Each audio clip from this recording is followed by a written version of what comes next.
Bonjour à toutes et à tous, j'espère que vous allez bien. Je me trouve à Paris, à la Maison 5, où est exposé le dernier Renault R5 E-Tech électrique. Il y a plusieurs finitions, plusieurs coloris. Et en attendant l'essai dynamique qui aura lieu début octobre, je vous propose de la découvrir en statique. Donc je vais vous montrer l'intérieur, que ce soit à l'avant, à l'arrière et en termes aussi de volume de coffre. Allez, c'est parti! La R5 apparue dans les années 70 est un modèle mythique de la marque Renault, à tel point que même Akira Toriyama, amoureux des voitures françaises, l'avait dessiné dans le premier tome de Dragon Ball avec Bulma au volant d'une R5 GT Turbo. Arrivée au 66 rue Saint-Dominique, une R5 était garée devant, impossible de la louper avec ce jaune pop rappelant justement la Renault Super 5 GT Turbo. Une autre R5 jaune pop était exposée à l'entrée de la Maison 5, toutes deux en finition Iconic 5, reconnaissables avec leurs arches de roue, les bas de caisse ainsi que la partie basse des pare-chocs en noir brillant. En juillet 2020, ce qui n'était qu'une maquette oubliée au fond d'un bâtiment du Technocentre sera le symbole de la Renaulution annoncée par Luca De Meo. Pour le nouveau patron de Renault, c'est tout simplement une évidence. Pour rappel, c'est aussi lui qui avait œuvré pour le retour de la Fiat 500. En à peine 6 mois, le concept car R5 est montré au public lors de la présentation de la Renaulution. 3 ans de développement après, nous voilà avec un modèle très fidèle au concept car. Les R5 bleu nocturne et vert pop sont en finition techno. Il ne manquait qu'une R5 en noir étoilé pour avoir toute la palette de couleurs disponible sur la R5. Les différences avec la finition techno sont très discrètes, il faut vraiment avoir l'œil pour les distinguer. Le noir brillant des arches de toit, des bas de caisse et de la partie basse des pare-chocs cède à la place à un plastique noir grainé.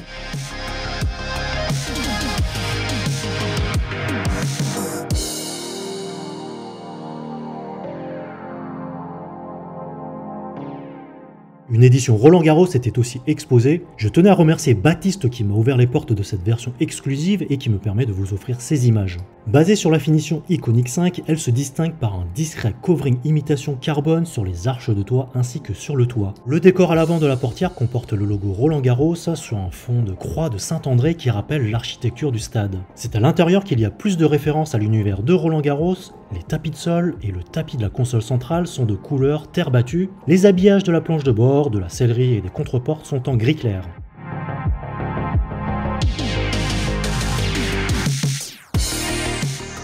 Les sièges avant sont siglés Roland Garros. Le dessin de la sellerie tire son inspiration du filet de tennis.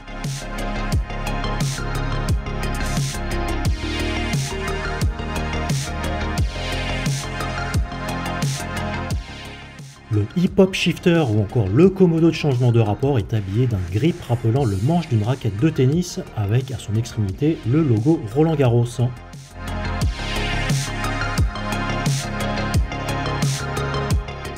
Cette version Roland Garros n'est pas encore au catalogue au moment où je tourne cette vidéo. Le clou de l'exposition est le concept car R17 électrique rétro mode conçu en collaboration et réinterprété par le designer Oraito. Le concept car est basé sur une R17 avec un design rétro-futuriste et pour la partie technique elle passe à l'électrique avec 270 chevaux offrant environ 400 km d'autonomie.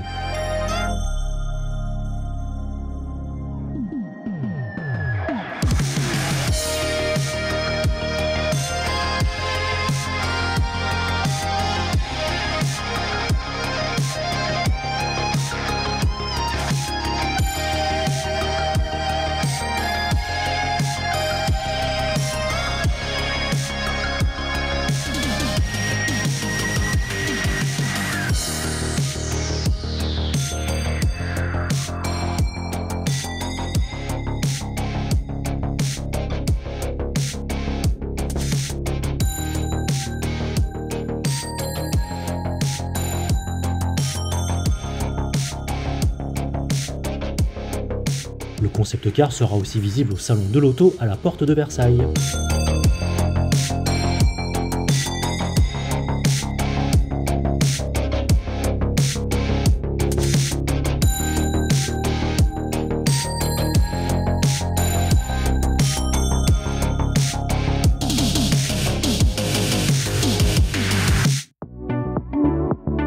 L'intérieur de la R5 est aussi une réinterprétation de son aïeul avec les dernières technologies.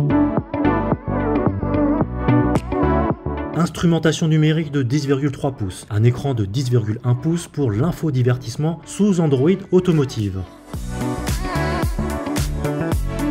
Deux prises USB-C, une prise allume-cigare 12 volts ainsi que la recharge à induction sont de la partie. Je me trouve à l'arrière du R5 électrique. Qu'est-ce que ça donne en termes d'habitabilité, de garde-toit, d'espace aux jambes? Alors je mesure un peu moins d'1m80, je suis bien assis au fond du siège et donc si je me redresse bien, eh bien en fait je touche le plafond. Donc ceux qui mesureront plus d'1m80, ça risque de poser un petit peu problème, d'autant plus que si le conducteur conduit de manière assez reculée, eh bien vous n'aurez pas d'espace en termes voilà, au niveau des jambes. Moi, comme je conduis assez près du volant, je l'ai réglé à ma position de conduite, eh bien j'ai quand même, je dirais, allez, une petite dizaine de centimètres, donc ça pourrait passer. Par contre, on peut pas trop glisser les pieds sous les sièges avant, je peux à peine passer mes doigts de pied en dessous. Donc voilà, en termes d'habitabilité à l'arrière, bon, c'est une petite voiture, donc on va pas trop être exigeant là-dessus. Sinon, bah, en dehors de ça, les sièges sont confortables, hein, il n'y a rien à dire là-dessus. Le tissu présente bien et moi j'aime vraiment beaucoup là le dessin là du plafond là avec le petit rappel à son ancêtre R5. Allez, je vous propose de découvrir ce que ça donne en termes de volume de coffre. Le coffre offre un volume de chargement de 326 litres. En rabattant les dossiers selon le schéma 1 tiers 2 tiers, on pourra monter jusqu'à 1106 litres. Et voilà, c'est terminé pour la présentation statique du Renault R5 électrique. J'espère qu'elle vous a plu. Alors n'hésitez surtout pas à me lâcher un like. Dites-moi en commentaire ce que vous en pensez. Hein. Vraiment, c'est très important. N'oubliez pas de vous abonner à ma chaîne et de cliquer sur la cloche pour ne pas rater mes prochaines vidéos, notamment l'essai dynamique du R5 électrique d'ici début octobre. Et bien sur ce, je vous dis portez-vous bien. Attention sur la route et je vous dis à la prochaine. Allez, salut!